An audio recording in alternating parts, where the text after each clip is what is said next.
The problematic prince. The king procession made its way through the crowds to the main hall of the fair. The people lined the streets and filled the squares. Their cheer shook the very earth and the heavens. Erna looked about the crowds from the open-top carriage, overwhelmed by the sheer amount of people. There was quite the crowd on her wedding day, but now there seemed to be 3 times that number. There was more royal guard escorting them too, making the atmosphere even more majestic. The cavalry marched in step with the horses of the wagons. All the nation's flags hung from windows and lampposts. Erna took in all the sights until her gaze rested upon Bjorn, who looked as unconcerned as always. Erna struggled to catch herself and correct her posture. She had to force herself to sit still, and she even raised a hand, but didn't yet find the courage to greet the people properly. 1 year at most. The prince's mistake. A poor substitute for Princess Gladys. She thought she could hear the crowd call out at times. They were the words that came to her, even though she didn't want to hear it, and she definitely didn't want to keep them in her heart. Erna finally lowered her hand, unable to greet the crowd that seemed to dislike her so. None of the cheer in the crowd was directed at her. Bjorn was leaning in close to his brother. Erna, who had been watching him closely, gently shifted her cautious gaze to Leonid. Mrs. Fitz had urged several times that she should not confuse the Grand Duke with the Crown Prince, and although Leonid wore glasses, that was not always the case. She should not assume the one without glasses is Bjorn. Looking at them from this close, Erna could understand Mrs. Fitz's concern. It was surprising how the two looked so similar, enough to confuse anyone who gave the two princes a casual glance. Leonid gave her a warm smile. At the same time, Bjorn also smiled at her. His was the usual, cocksure, arrogant smile she had seen 1,000 times. Their smiles looked the same, but felt totally different. Even without glasses, Erna felt sure she would be able to tell the two apart. At that moment, a cheer broke out amongst the crowd. Erna following Bjorn and joined in the applause. The king was about to give his opening speech.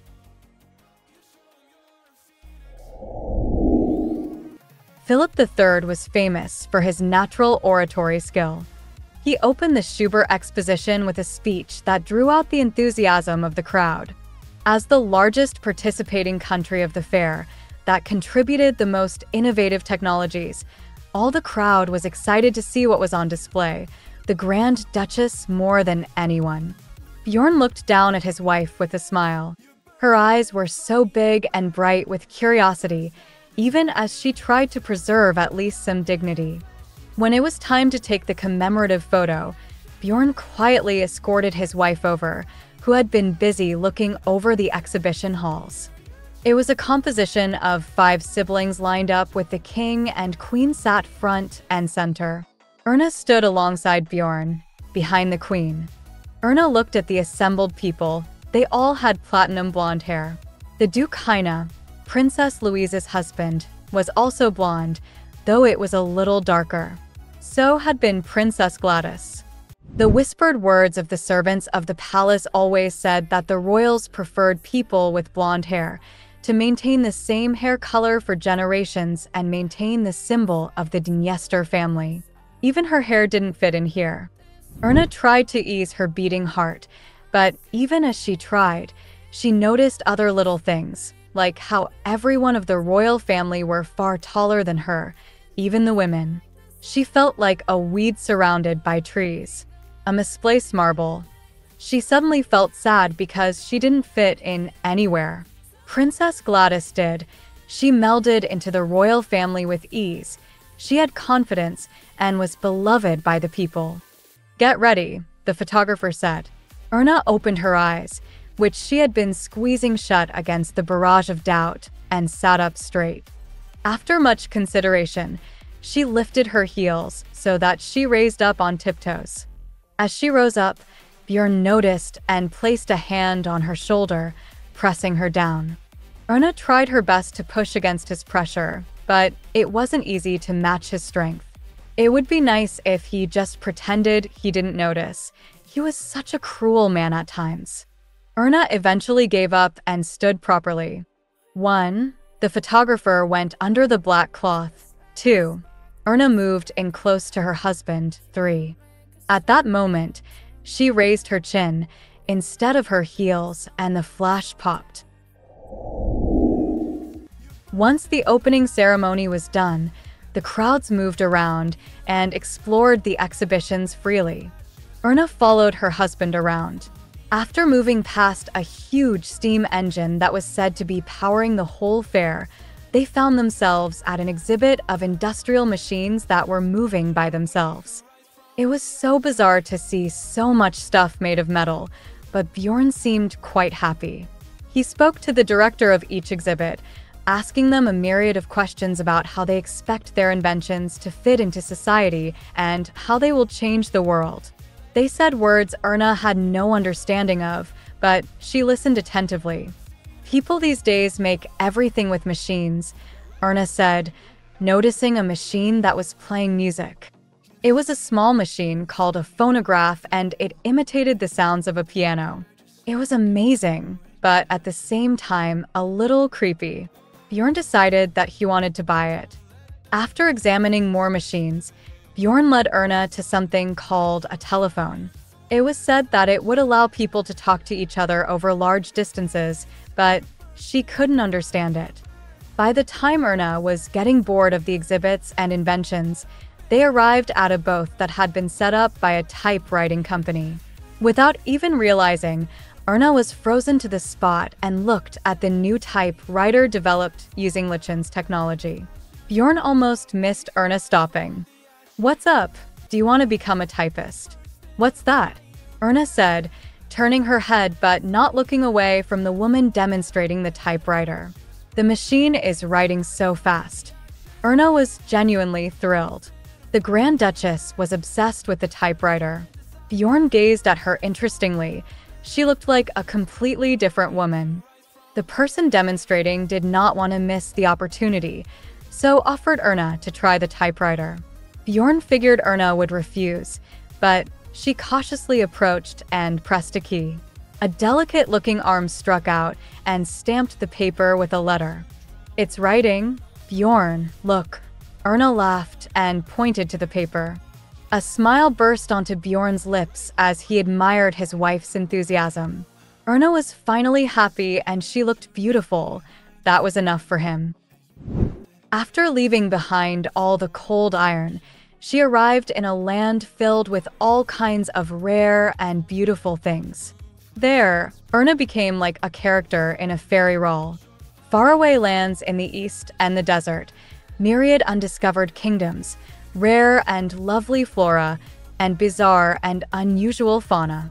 She strolled through that extraordinary world alongside her prince. She completely forgot about the honeymoon and the lack of time she had with her husband.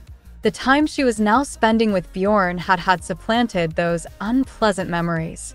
When Erna saw an elephant, she flinched into Bjorn's arms and he kissed her briefly under the stained glass window, filling the space with ecstatic light. Erna squeaked into Bjorn's arms when she spotted an elephant, and they shared a quick kiss beneath the ecstatic light of the stained glass window. Wherever she turned her eyes, Bjorn was there. She liked the fact that she saw her husband often. In those moments, she wanted to take a picture of Bjorn, capture him in the way that she saw him. If she could, her mind would explode, like the fireworks they saw together that night. "What are you so excited about?" asked Bjorn. Erna didn't realize she had been grinning the entire time until Bjorn asked her that question. "Oh, no, nothing, never mind." She brushed her feelings aside because she found them to be somewhat embarrassing. Bjorn laughed, and another flash of desire swept over her heart at that very moment. Those bad memories that had formed for days were wiped away in an instant. Firming her heart to accept her wonderful fate, Erna threaded a hand into Bjorn's folded arms and snuggled in close to him. She decided to try a little harder in the hopes that one day she will reach Bjorn's heart. Even if she couldn't erase the shadow of Princess Gladys, maybe she will be able to find her own spot in his heart, even if it's a small little nook, a slither of golden sunshine just for her. Perhaps because of that renewed determination, the walk back was a little lighter and cheerier than the first time. She couldn't help but look back in regret, but she didn't leave the fair with any ill will. Grand Duke Schubert and his wife were the last ones to go sightseeing, and when they saw their wagons waiting, Erna grew impatient and opened up her stride. "Stand back, everyone. Back off," I said, back off. Despite the orders of the royal guard, onlookers pushed forward to get a better look at the Grand Ducal couple. It was fair to say that Erna Dniester, Grand Duchess of Schubert, was currently the most popular royal in Lichtenstein. Erna's pale complexion blanched even more. The noise of the crowd tingled her ears, and she seemed to be holding her breath. She wanted nothing more than to hide away in the carriage, but if she did so, she could guarantee that her face would be on the front page in the morning, splashed in big, bold letters, declaring her Schubert's rudest royal. She had to be strong. The momentary pause gave Erna the chance to gather her strength and continue walking. The carriage was now in front of her. Just a few more steps, just a little longer. "Erna!" Bjorn's shout roared to the sky the moment she widened her stride and took another step. The memories of the next moments remain a fragmented sensory overload. Bjorn wrapped his arms around her, people screaming, royal guards rushing past her. "That seductress took Princess Gladys's place. She is ruining the royal family," some evil cried out. Erna looked to the person who had shouted, throwing something toward her, just in time to see him get caught up in a tangle of royal guards. He glared at Erna with maddened eyes full of hatred and never stopped pouring out obscenities. "That sorceress is the devil. She's a demon that will ruin the royal family and bring Lichen down too." He continued cursing at her as he was being dragged away. Bjorn threw off his jacket and faced the man, murder in his eyes. "Calm down, Bjorn," Leonid said, holding Bjorn by the shoulders. "Get out of my way," Bjorn growled. "No, Bjorn, there are too many eyes on us." Leonid looked at their little brother, Christian, who was holding the opposite arm. He looked confused, but did not let go. "Your Highness, Grand Duchess." Bjorn stopped struggling against his brothers, turning to face the attendant that had screamed at him, and then saw that Erna was slouched to the ground. Her pale skin was far paler than normal, like that of a corpse, and she gasped for breath like something was caught in her throat. Bjorn completely forgot about the assailant and rushed over to her. He went to his wife with no one blocking his path. He scooped her up and cooed soft words to her as he took her to the carriage. "Brother, this is..." Christian picked up the Grand Duchess's belongings that scattered on the ground. Leonid looked down at the gathered-up pamphlets and commemorative postcards Christian pressed into his hands. It looked like such shabby traces of a perfectly good day, ruined by the devil himself. Catherine Owen walked out of the old building with a glare. She appeared extremely worn out, but her main emotion was anger. Every publishing house in Lars that she had visited had turned her down. The Lars genius poet, Gerald Owen, who had died early, had only one manuscript left. It had almost become a thing of myth, but there wasn't a single publishing house that wanted to print it. There used to be a time when people would fight tooth and nail for a single line of one of Gerald's poems. Now, it was sad to see this manuscript being treated so poorly. Catherine gripped the manuscript her brothers will close to her chest, struggling mightily to control her tears and anger. She discovered it in the spring. Since he left, the home has been vacant and has sat empty for a considerable amount of time. Their mother couldn't get over the fact that her son had died until the Academy of Arts decided to keep the house and turn it into a memorial hall in his name. Preserve it as his birthplace. Catherine then discovered the stack of manuscripts hidden beneath the floorboards. The name that made me live and also killed me. To Gladys, my love and my abyss.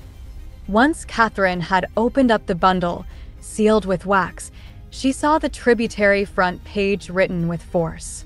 All the letters and poems contained within were all dedicated to one person, Gladys Hartford, the lover Owen called his love and abyss. That day, Catherine learned the cruel truth, told in a beautiful language. This was some of Owen's best work, and she was determined to get it published as her brother's most posthumous work. The whole world needed to know the truth, and Lars was not the only place in the world that had publishers. She would travel across the sea if need be. Catherine wore her hat deeply and began walking down the street. It was paved with the golden rays of sunlight, embracing the will of a man who had died for love.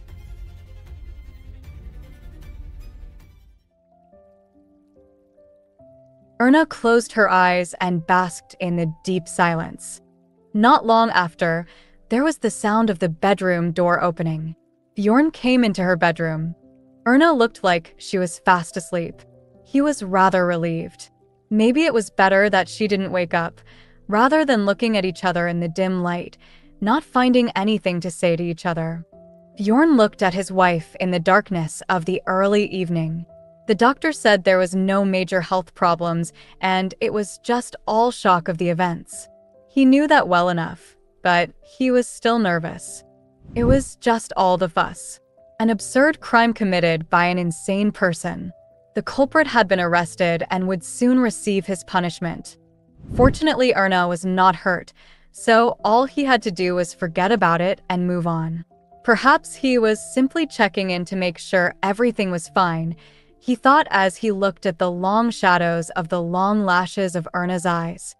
He wanted to see her smiling face as she called his name, then he thought he could get rid of this horrid feeling. It was already speculated, before to the event, that Erna would get swallowed up by Gladys's shadow. Any lady in Erna's situation would have been in the same boat.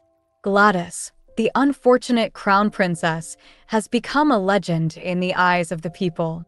Erna was up against an unbeatable foe she couldn't see or defeat. The odds never favored her. Eventually, she would lose and would always just be the second wife of Bjorn. The lesser wife. Bjorn looked up at the ceiling. It was harsh, he knew that. He looked about the room, passing his eyes over the faintly shadowed furniture. In the end, was this life the best thing for this woman? Where else could she have gone? She would have been sold off to the highest bidder after being put on the marriage market. At best, she would have been a trophy wife of an old aristocrat who was on the verge of death. At worst, she would have become a plaything for the likes of that lord of trash, Heinz. Even though she was put on the altar of sacrifice, in the temple of the unfortunate crown princess, Erna could not have hoped for a better like than this. After that clear conclusion, Bjorn looked down at his wife one more. Erna's decision to flee her father and run away with that red-haired painter was not a variable worth considering. Bjorn got up and stood at the head of the bed.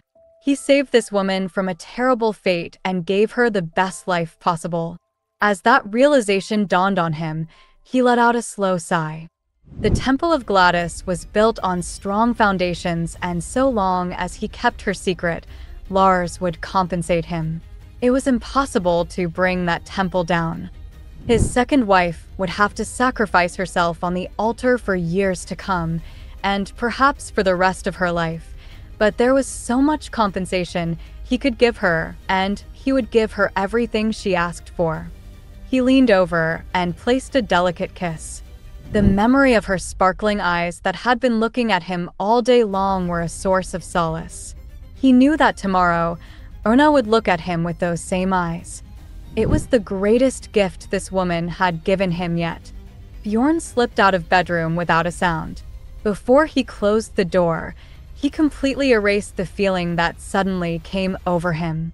It will be fine, because she is Erna.